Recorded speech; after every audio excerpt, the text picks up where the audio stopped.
আসসালামু আলাইকুম আপা ও ভাইয়ারা, সবাইকে রিমিস্ট্রিনি ফ্যামিলিতে স্বাগতম। আজকে আপনাদের সাথে শেয়ার করব আমার মায়ের হাতে তৈরি খুবই মজাদার একটা রেসিপি।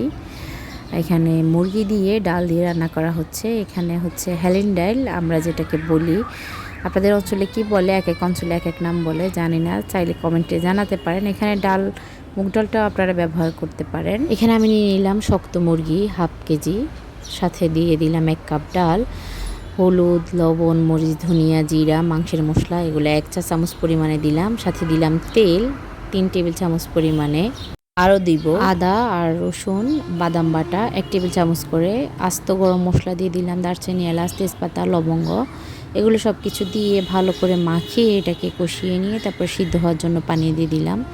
সাথে দিয়ে দিলাম সিদ্ধ হওয়ার পরে বাগার দিয়ে এটাকে ধনেপাতা দিয়ে নামিয়ে ব্যাস পরিবেশন করে নিলাম। খুব মজাদার রেসিপি, চাইলে আপনারা বাসায় ট্রাই করতে পারেন। আল্লাহ হাফেজ।